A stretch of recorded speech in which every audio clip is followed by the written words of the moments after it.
Olá, alunos de saúde coletiva da turma de 2020.2. Eu sou a professora Mariana, eu vou ser a professora da disciplina de genética esse semestre de vocês. Como vocês já devem ter reparado, a nossa disciplina ela vai ser oferecida pela plataforma AVA e as aulas vão ser assíncronas. Eu vou gravar previamente a aula e vou disponibilizar para vocês toda semana no horário da aula de vocês. Junto com a aula, eu vou postar também um questionário que eu chamei de estudo dirigido, que vão ter questões referentes àquele conteúdo da respectiva aula e vai valer 0,5 pontos. No total, a gente vai ter 10 aulas, 10 estudos dirigidos. E é uma forma de vocês estudarem, fixarem aquele conteúdo, né, testarem para ver se realmente conseguiram aprendê-lo. Além disso, a gente também vai ter os encontros online, ao vivo, pela plataforma Meet. Eu já deixei o link vai ser o mesmo para o semestre inteiro, então o link está lá na plataforma. Os nossos encontros eles vão ser quinzenais e eles vão servir para a gente tirar dúvidas. Então vocês vão trazer as dúvidas que vocês tiveram e, embora não seja obrigatória a presença, eu aconselho fortemente que todos participem, porque é uma forma da gente interagir. Podem aparecer dúvidas que vocês não tinham pensado antes, né, ao assistir a aula. A gente vai resolver alguns exercícios juntos. É uma forma da gente poder se aprofundar um pouco naqueles conteúdos que foram dados na aula gravada, ok? Para compor a nota, a gente vai ter também, além dos estudos dirigidos, uma prova e um trabalho em grupo. Mais informações sobre a prova e o trabalho em grupo vocês vão ter na plataforma AVA. Bom, espero que vocês gostem das aulas. Não repare que eu fiz algumas aulas, tem uma colagem aí, que eu aproveitei algumas aulas antigas que eu já tinha gravado. Como vocês podem ver, eu tô tendo alguns problemas técnicos aqui no meu gravador de vídeo. Mas eu espero que mesmo com esses problemas todos do remoto, a gente consiga ter um bom semestre, que vocês aprendam genética, que vocês gostem das aulas. E até o nosso próximo encontro. Um beijo para vocês. Olá, alunos! Nessa primeira aula eu vou fazer um breve histórico sobre a genética, ok? Então vem comigo acompanhando os slides. Bom, gente, gostaria de começar fazendo uma pergunta para vocês. O que é genética? O que se estuda nessa ciência? Bom, genética é um ramo da biologia que se estuda a hereditariedade. O que é isso? É como as características biológicas são passadas de pais para filhos, de geração para geração. Portanto, a pergunta primordial dessa ciência é: por que os filhos se parecem com os pais? Bom, imagino que vocês saibam responder essa pergunta, né? Por quê? Porque os pais enviaram seu DNA, né, seu material genético para os filhos, e os filhos receberam, então, o DNA dos dois, né? Tanto da mãe quanto do pai. E por onde que esse DNA foi passado? Pelos gametas, pelo óvulo, né, da mulher, pelo espermatozoide do homem. Hoje em dia é muito fácil de responder isso, né? Imagino que grande parte da população conheça ou pelo menos já tenha ouvido falar do DNA e da sua importância. Mas será que sempre foi assim? Será que as pessoas sempre conheceram o que era DNA, o que era gameta? Não, né? O que se pensava antes disso? Bom, desde quando vocês acham que os seres humanos perceberam que os pais são parecidos com os filhos, né? Ou seja, semelhante gera semelhante. Desde milhares de anos, desde a nossa pré-história. E o indício disso é a domesticação de plantas e animais que aconteceram nessa época. Então, por exemplo, tem uma tabela aqui que mostra algumas espécies que foram domesticadas. A ovelha, por exemplo, foi domesticada provavelmente há 12 mil anos atrás, no Iraque. E o arroz foi há quase 16 mil anos na China. Essas espécies, então, elas sofreram uma seleção artificial, né, provocada pelo homem, que fez o seguinte: eles percebiam, né, que determinadas plantas eram mais suculentas, eram mais gostosas de comer. Então, o que eles faziam? Eles tentavam procriar, fazer a reprodução forçada daquelas espécimes, daqueles indivíduos, para que os filhos se parecessem também, tivessem as mesmas características, as características vantajosas, ok? Isso é um tipo de melhoramento genético. Melhoramento genético por quê? Porque ao selecionar as características desejadas de alguma espécie, o homem, né, ele estava selecionando também os genes dessa característica e excluindo outros. Ou seja, a gente interferiu na evolução dessas espécies. E elas hoje têm várias funções na nossa vida, né? Seja de transporte, de proteção, de produção de roupa, de alimentação, certo? Então, eu vou dar alguns exemplos aqui para vocês. Gente, olha como é que era o milho selvagem. Ele era todo esmirradinho, e aí com a seleção artificial, com a domesticação feita pelo homem, a gente foi selecionando características de um grão mais carnudo, né, mais doce, maior. Então, hoje em dia, ele está super diferente do que ele era da forma selvagem. Outro exemplo aqui é de uma melancia. Essa pintura aqui à esquerda é de uma melancia de um quadro de 1600 e blau. Então, alguns poucos séculos atrás, olha como é que era uma melancia, né? Tinha essas partes brancas que não são comestíveis, né? Que não são doces, não são gostosas. E hoje em dia a gente consegue fazer uma melancia completamente vermelha, inclusive sem semente, tá? Gente, não confundir melhoramento genético com transgenia. Transgenia é uma ferramenta atual que consiste em você pegar genes de outras espécies e inserir numa espécie que você está transformando em transgênico. Então, assim, na verdade, a engenharia genética, essa modificação da sequência do DNA é super recente, mas o melhoramento por seleção artificial é de milhares de anos atrás. Então, não tem nada que a gente coma que não tenha sofrido melhoramento genético pelo homem, tá? Isso ocorreu em animais também. Essa daí é uma imagem do Egito Antigo, né? Uma coleta aí de leite. E é interessante notar como que essa alimentação diferenciada modificou também a nossa própria evolução. Porque a partir do consumo do leite, a gente começou a selecionar os humanos que eram resistentes à lactose depois de adulto, né? Hoje em dia a gente ainda tem os intolerantes à lactose, tipo eu. Mas grande parte da população tolera tomar leite depois de adulto, o que não é o padrão para um mamífero, né? Bom, mas que semelhante gera semelhante, isso então já era sabido desde a pré-história. Mas como isso acontecia, os primeiros registros foram de uma tentativa de explicar como isso acontecia, foram na Grécia Antiga, né, antes de Cristo, com os filósofos gregos. E uma teoria e uma hipótese que ficou muito aceita aí no mundo científico foi a pangênese, né, que foi criada pelo Hipócrates. Nessa pangênese, nessa hipótese, ele explicava que na hora da concepção de um novo ser vivo, né, na hora do sexo, o homem e a mulher produziam partículas ao longo do seu corpo, chamadas de gêmulas, e enviavam pelo sêmen, tanto o sêmen masculino quanto o sêmen feminino, que ele chamava, para produzir, então, um novo indivíduo, um novo bebê. Ou seja, o bebezinho teria uma mistura ali dessas partículas da mãe e do pai. Essa hipótese tem adeptos, Lamarck e Darwin, que são de 1800 e blau. Então, ela perpetuou aí por muitos séculos. Um filósofo chamado Aristóteles, que não concordou muito com essa hipótese, ele pensou no seguinte, ele fez alguns questionamentos. Como que essas gêmulas, elas poderiam, então, explicar a passagem de características não estruturais, né, como comportamento, voz? E outra coisa muito pertinente, como que existiam filhos que tinham características que não tinham nos pais? Porque se acontecesse essa teoria de mistura, como é que, né, duas ovelhas brancas poderiam gerar uma ovelha preta? Entende?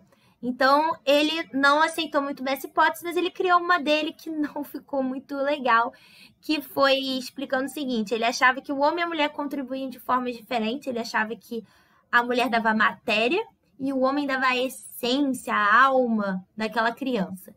E se o desenvolvimento fosse bom, a criança ia ficar mais parecida com o pai. Se tivesse algum problema no desenvolvimento, ia ficar mais parecido com a mãe. Se tivesse mais problema com o desenvolvimento, ia ficar mais parecido com os avós e assim por diante. Deu para perceber que é bem machista essa hipótese dele, né?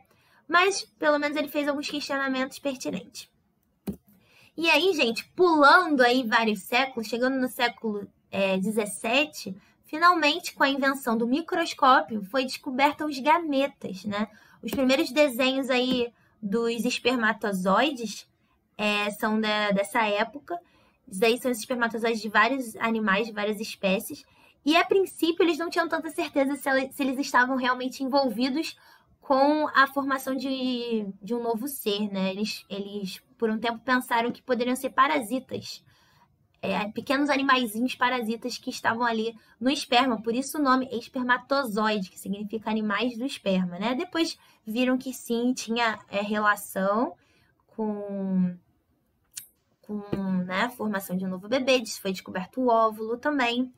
E nesse período também ficou sendo discutido o que se tinha ali dentro dos gametas, né? Então, assim, se pensava que, será que esses gametas, eles se encontravam e gerava um indivíduo amorfo que ia se desenvolvendo numa forma humanoide com o tempo, que é o que a gente sabe que é mais ou menos o que acontece, ou a hipótese do pré-formismo. Será que já vinha um ser humaninho prontinho dentro do gameta, né? Um homúnculo dentro de um espermatozoide, de um óvulo? Então, essa imagem aí é dessa época, dessa especulação aí. Será que tinha um homúnculozinho dentro dos gametas?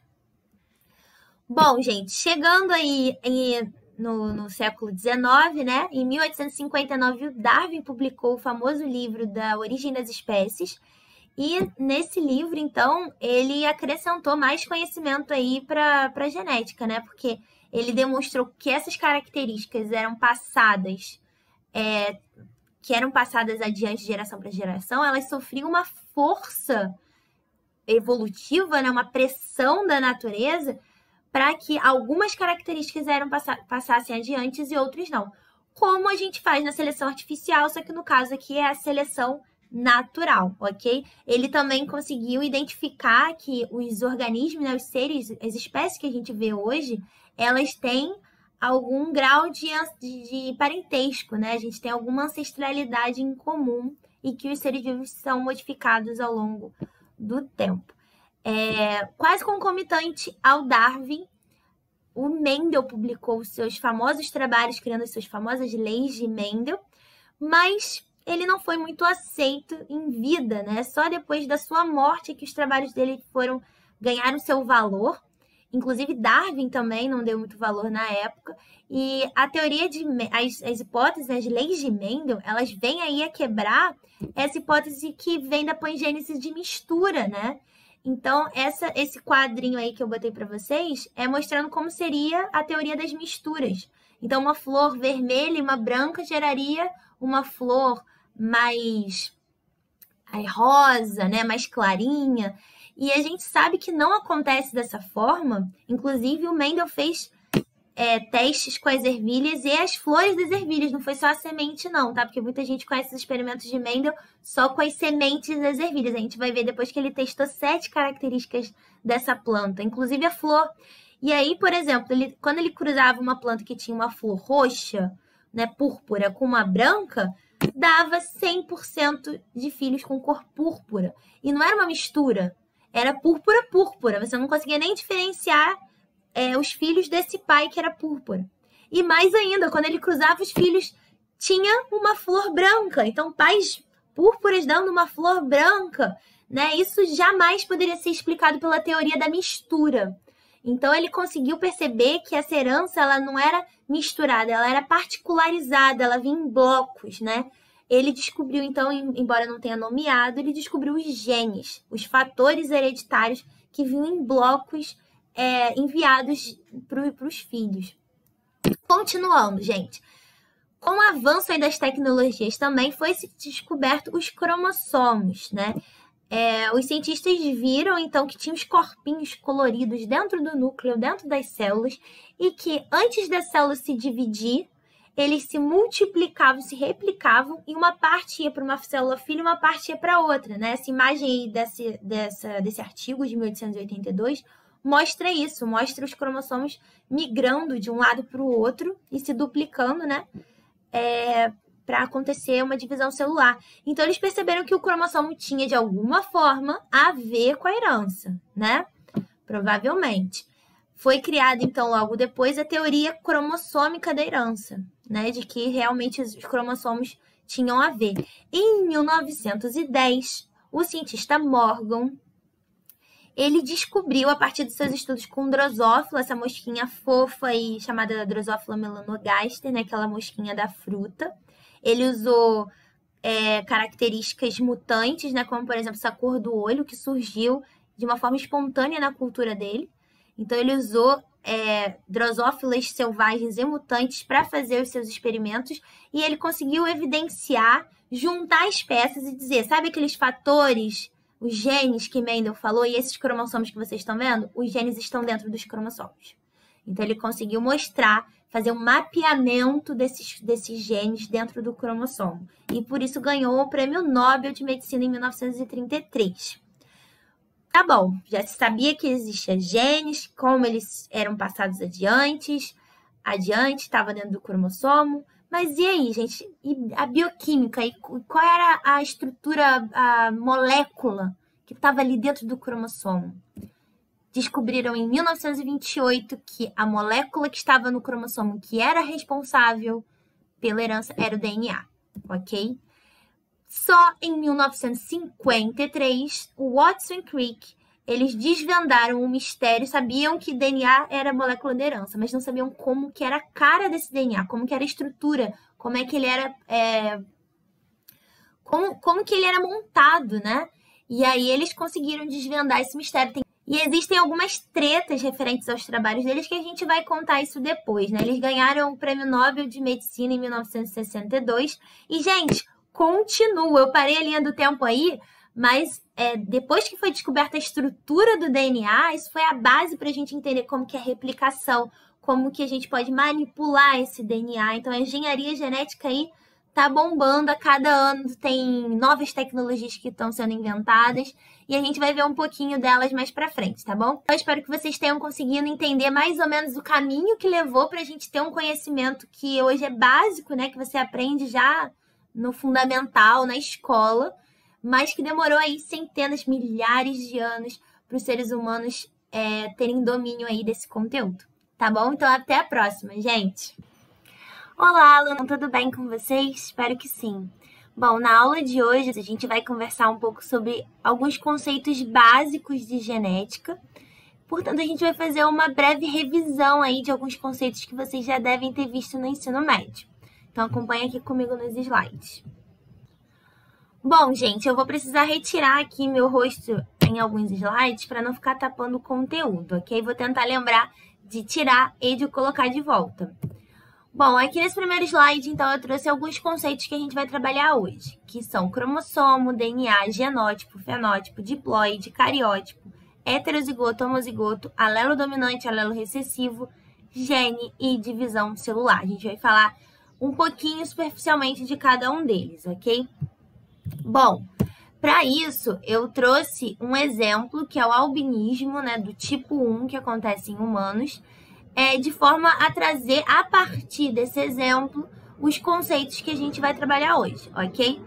O albinismo, como vocês conhecem, é uma falta, uma deficiência na produção da melanina. A melanina, ela é normalmente produzida na pele, no cabelo, no olho, né? É um pigmento que dá a cor aí dessas partes do corpo e ele protege contra os raios UV. Então, essas pessoas elas ficam mais propensas a pegar câncer de pele. Esse albinismo do tipo 1 ocorre por causa de uma mutação no gene AOC1. Bom, então vamos começar com o primeiro conceito, um dos mais importantes. O que é um gene?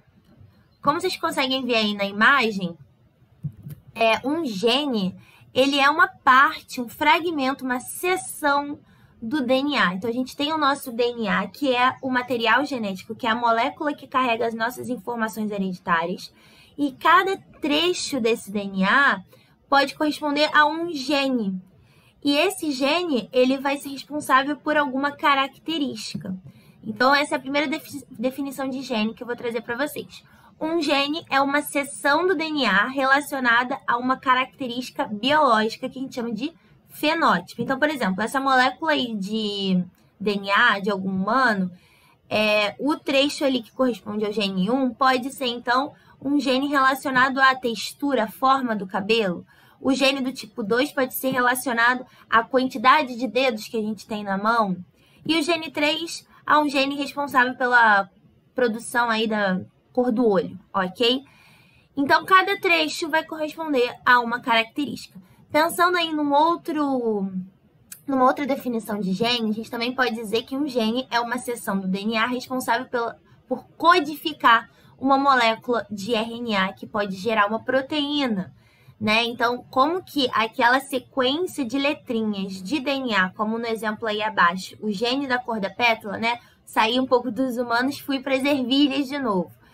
Então, o gene da cor da pétala tá aí, ó, a sequência de DNA dele. E como é que, a partir dessa sequência de DNA, dessas letrinhas, a gente consegue, então, ter um fenótipo, né, que é visível, uma característica? É porque essa sequência, ela contém a receita para a produção de uma outra molécula que vai produzir uma outra molécula até chegar na molécula responsável pela característica, pelo fenótipo. No caso aí, então, o gene da cor das pétalas, essa sequência ela vai ser responsável pela produção de um RNA, que vai ser responsável pela produção de uma proteína, que tem um papel de produzir um pigmento, no caso aqui, um pigmento púrpura, produzindo, então, uma pétala púrpura, né? Esse daqui é o caso que eu falei para vocês, que o Mendel também estudou a cor da flor, né, das ervilhas. Então, é mais ou menos assim que o gene funciona, né? Ele vai ser lido e vai ser expresso em algum fenótipo. Mas, gente, existe só um tipo de gene da cor da pétala? Vamos dar uma olhada aqui, ó. Olha aí no esquema. Existe também um gene da cor da pétala que tem uma diferença, né? Que ocorreu uma mutação e ele apresenta uma pequena diferença na sequência de DNA dele. Então, olha ali em cima e olha ali embaixo. Em cima tem A e T e embaixo tem C e G em um dos pares de bases, né? E isso pode ou não acarretar numa diferença da produção do fenótipo, né? No caso aqui, essa sequência de baixo, ela produz uma proteína não funcional que não consegue produzir o pigmento púrpura e por isso gera um fenótipo de uma pétala branca. E como que se chama esses... Então, portanto, a gente tem aí duas versões do mesmo gene, não é? E como que se chama essas versões do mesmo gene? Como está escrito aí no título, alelos. Então, os alelos, eles são as diferentes versões de cada gene. No caso aqui, a gente tem duas versões. A versão que produz a proteína funcional, né, que gera a flor púrpura, e a versão do gene, o alelo, que gera uma proteína não funcional, que codifica, então, uma flor branca, ok? Voltando aí para o nosso exemplo, né, do albinismo, a gente tem aqui embaixo uma imagem da epiderme, né, como vocês podem ver. Aí tem a derme embaixo, e aí tem uma célulazinha, que é essa célula toda cheia de braço aqui, ó. Essa célulazinha aqui, né, aqui tá o corpo celular, que se chama melanócito.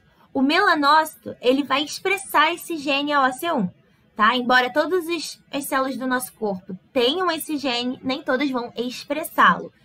E aí, o melanócito expressa, e o que esse gene faz? Ele produz uma proteína, uma enzima, chamada tirosinase, que vai participar aí do metabolismo da produção da melanina. Então, isso daqui é uma via metabólica, e a tirosinase é uma enzima que é responsável lá no início dessa via de transformar o aminoácido tirosina em outra substância, que vai virar, que outras enzimas vão participar do processo até chegar no produto final, que é a melanina, ok? Então, o gene AOC1, ele está no início aí dessa via metabólica. E aí, gente, o que acontece, então? Igual o exemplo anterior, o que acontece se houver uma mutação no gene AOC1 que leva à produção de uma tirosinase não funcional? Olha só o que vai acontecer. Não vai ter, então, a transformação da tirosina e não vai ter o início do processo do metabolismo aqui da melanina. Ou seja, a gente não terá a produção de melanina se você tiver essa versão do gene AOC1 mutado, esse alelo, ok? Então, vamos lá para o nosso esquema, ó. O gene AOC1, ele tem uma versão que funciona, né? Que tem um alelo da versão 1, que eu chamei aqui, que produz uma enzima funcional. E existe uma mutação que ocorreu gerando um novo alelo, que é um alelo da versão 2, que é a enzima, que produz a enzima não funcional, ok? Gente, mas quantos alelos de cada gene nós temos? Né? Por exemplo, essa menina aqui, ela tem quais versões do alelo? Ela tem a versão 1 ou ela tem a versão 2? Ela tem quantas versões? A resposta é a seguinte: nós temos 2 alelos de cada gene sempre, ok? Porque nós somos indivíduos chamados de diploides, assim como a grande parte dos seres vivos. O que quer dizer isso? Quer dizer que ao formar, né, na reprodução sexuada, o nosso pai e a nossa mãe, eles vão mandar um conjunto, cada um deles vai mandar um conjunto de cromossomos, e aí na hora da nossa formação, nós vamos receber então 2 conjuntos, e somos seres então em dose dupla. Ou seja, a minha mãe mandou o gene AOC1 e meu pai também mandou o gene AOC1. Todos os genes que vocês pensarem, meu pai mandou e minha mãe também mandou. E aí na hora de me formar, eu tenho 2 vezes, né, toda a informação genética para gerar um ser humano. Então, organismos diploides possuem 2 conjuntos de cromossomos, um vindo da mãe, um vindo do pai, tá? No caso aqui, lembrando que os seres humanos têm 46 cromossomos, ou seja, no óvulo da mãe a gente vai receber 23 e no espermatozoide 23 cromossomos, ok? Vamos dar uma olhada aqui nos nossos cromossomos, né? Nós temos 46 cromossomos e isso constitui o nosso cariótipo, tá? Cariótipo é o conjunto cromossômico diploide de uma espécie. E aí, como vocês podem ver, esses cromossomos, eles estão organizados aí, alguém tirou foto e recortou e organizou ele, tá? Na célula eles não ficam organizados dessa forma.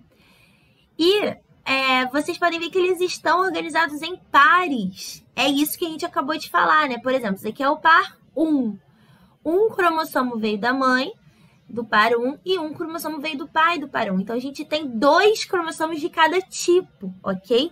Os cromossomos do mesmo par se chamam cromossomos homólogos. E o gene AOC1 que a gente está analisando? O gene AOC1, ele está aqui no cromossomo 11, tá? Não lembro agora se ele está mais para cima ou mais para baixo, mas vamos supor que ele está aqui em cima.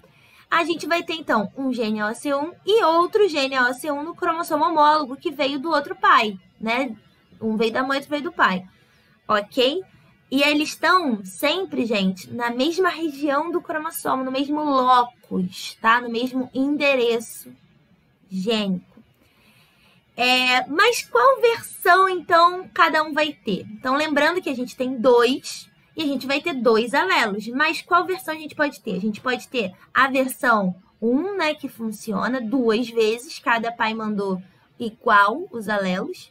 Ou a gente pode ter a versão que não funciona, né? Não consigo apagar aqui. Ah, foi. Ou a gente pode ter a versão que não funciona 2 vezes.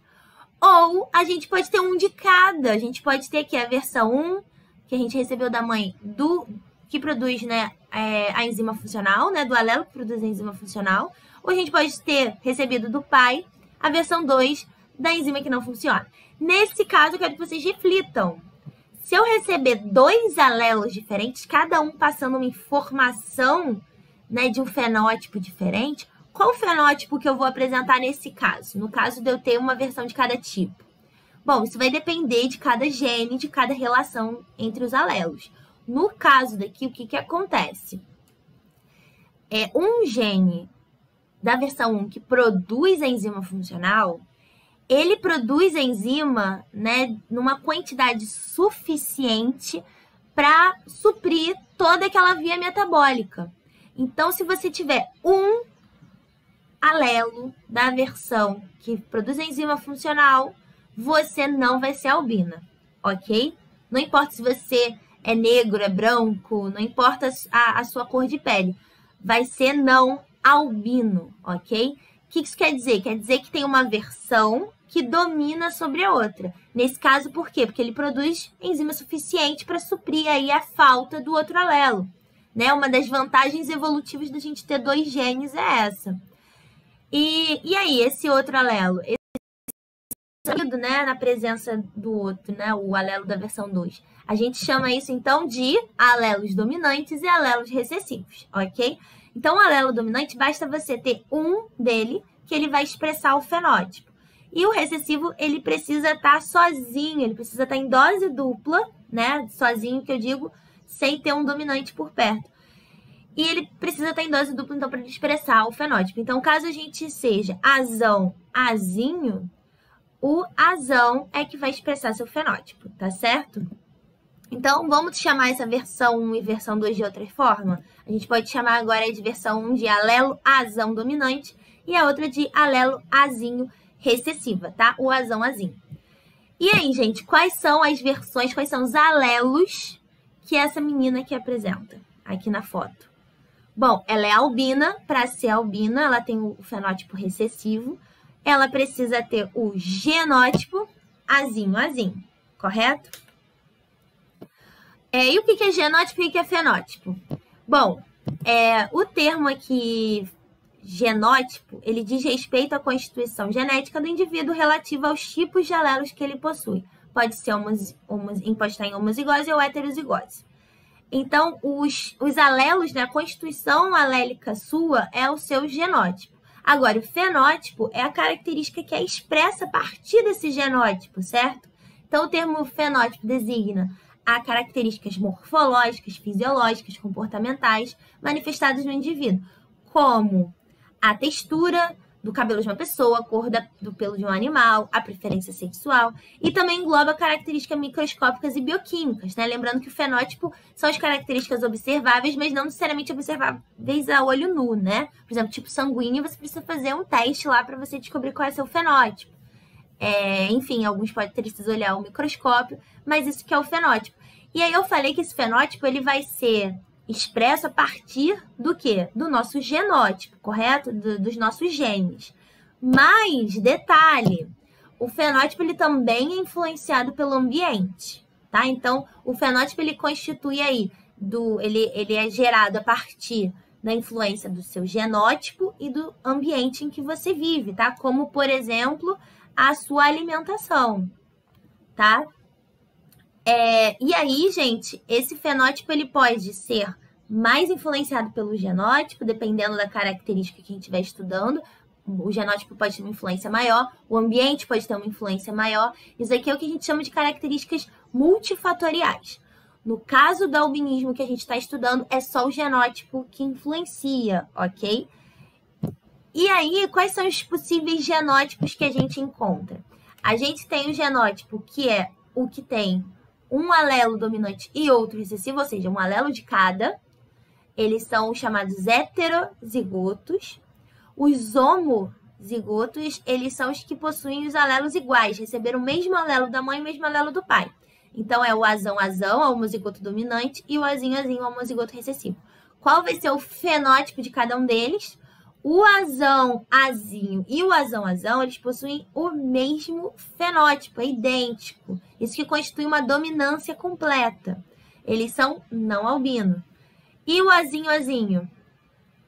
Ele vai ser albino, ok? Então, alguém albino é fácil de você identificar, é azinho-azinho. Agora, alguém não albino, por exemplo, eu não sou albina. Qual é o meu genótipo? Eu sou heterozigota, azão-azinho, ou eu sou azão-azão? Não tem como eu saber só olhando para mim, ok? Como que a gente poderia descobrir? Pensando aí, fazer um histórico familiar meu, certo? Analisar meus filhos. Aí talvez a gente consiga descobrir qual é o meu genótipo. Mas só olhando para mim, vendo o meu fenótipo, não tem como descobrir, tá bom? Tá, a gente está falando aí dos alelos, dos genes, mas onde é que eles estão mesmo? A gente já falou, né? Os alelos, os genes estão no nosso DNA, que estão no nosso cromossomo. Mas o que é exatamente um cromossomo, certo? O cromossomo ele fica lá dentro do núcleo de todas as células do nosso corpo. Tirando aí exceções, como a hemácia, que perderam o núcleo, todas as células do nosso corpo têm DNA, têm os mesmos cromossomos. Esses cromossomos, como a gente falou na aula anterior, ele significa cromo, cor, somo, corpo. Porque quando visualizaram ele pelas primeiras vezes, né, eles viram os corpinhos coloridos dentro do núcleo da célula. E eles averiguaram aí e descobriram que ele tem a ver com a herança, com a passagem de material genético. E hoje em dia a gente sabe que o cromossomo, ele é o quê? Ele é constituído por uma longa molécula de DNA, ok? Então, o cromossomo nada mais é do que DNA, feito de DNA.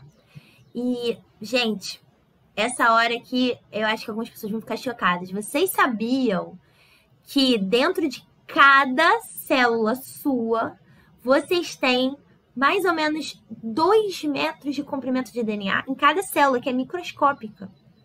Se você pegar os seus 46 cromossomos, né, e esticar, botar um do lado do outro, você vai ter quase 2 metros de comprimento só de DNA em uma célula. E como que isso cabe dentro de uma célula microscópica? Vamos fazer aqui as contas? Olha só. A primeira coisa aqui, ó, um DNA, a gente vai ver na próxima aula, ele é constituído por nucleotídeos, tá? Que a gente, um do lado do outro, né? Um em cada fita, a gente vai chamar isso de par de base, PB. Um par de base tem 0,34 nanômetros de comprimento, ok? E quantos PBs a gente tem dentro de uma célula? A gente tem mais ou menos 6 bilhões. Se você multiplicar isso daqui, vai dar mais ou menos 2 metros de comprimento, ok? E se eu quiser calcular a quantidade o comprimento do DNA de todo o meu corpo, quantas células do meu corpo eu tenho? Eu tenho mais ou menos de 10 a 13 células. E aí, se eu multiplicar 2 vezes 10 a 3, olha só o valor que vai dar aqui. 2 bilhões de quilômetros. Eu falei 2, é 20 bilhões de quilômetros só de DNA em você. Isso dá 67 viagens de volta da Terra para o Sol, tá? É muito grande. Por que eu tô falando isso tudo? Pra gente refletir como que isso cabe lá dentro. Como que cabe? A partir de uma compactação muito intensa desse DNA. Então, o cromossomo, ele é uma só molécula de DNA super, hiper compactada com a ajuda de proteínas, ok? Então, lá dentro do cromossomo, a gente também encontra proteínas que estão auxiliando aí nessa condensação do DNA, tá? Aqui está representada as histonas, que ajudam como base para o DNA se enrolar, e tem outras também. Até então formar o que a gente chama de cromossomo, tá certo? Eu trouxe aqui uma foto de um cromossomo, que é o cromossomo X e Y. Lembrando que o cromossomo X, ele não tem esse nome por causa do formato, tá? Todos os cromossomos têm o mesmo formato. E essa foto aqui dá para ver que, na verdade, o cromossomo, ele é um emaranhado aí de DNA. E nessa foto em específico, a gente tem um cromossomo que a gente chama de cromossomo duplicado. Tá vendo que ele tem 2 perninhas? O que isso significa? Significa que esse cromossomo aqui, ele passou por uma replicação, o DNA passou por uma duplicação, né? Ele é normalmente simples, mas antes da célula se dividir, a célula se prepara para essa divisão e ela duplica o seu material genético. E eles continuam colados um no outro. E essas perninhas se chamam cromátides irmãs, ok? Elas são idênticas, ok? Então, elas são idênticas porque elas são uma xerox uma da outra. E por que sempre que a gente vê uma foto de um cromossomo, ele está duplicado? Por que a gente não tira uma foto do cromossomo simples? Por causa disso aqui, gente. O DNA, o cromossomo, ele está sempre compactado, né? Para caber dentro da célula, está sempre compactado. Mas ele vai se condensando mais e mais quando vai chegando a hora da divisão celular, tá? Então, aqui tem o processo de replicação, tá vendo que cada um ganhou uma perninha. E no momento aí da divisão celular, bem no meio, na metáfase, é onde o DNA está mais compactado possível e está duplicado.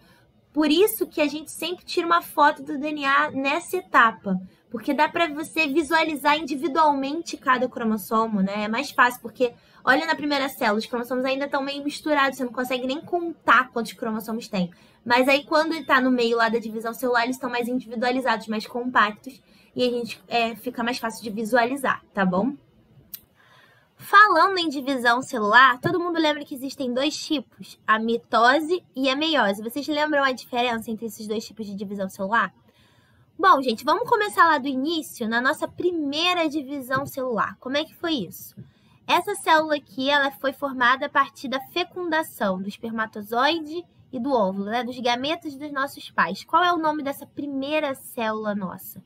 É o zigoto. Esse zigoto, né, por alguns instantes, todos nós já fomos um ser unicelular, mas constituído de apenas uma célula. Esse zigoto, ele contém o nosso DNA, que é único, né, que é uma mistura um pouco da mãe, um pouco do pai, e formou o nosso conjunto de cromossomos, o nosso conjunto de DNA. Essa célula, então, ela vai partir para a sua primeira divisão celular, gerando 2 células filhas. E aí depois vai gerar 4, 8, 16, 32 e assim sucessivamente, ok?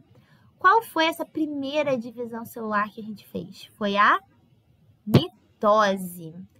A mitose, ela gera células filhas idênticas à célula mãe. O que isso quer dizer? Aquele DNA que a gente tem no nosso zigoto, né? No caso aqui, por exemplo, falando dos humanos, nós temos 46 cromossomos no nosso zigoto.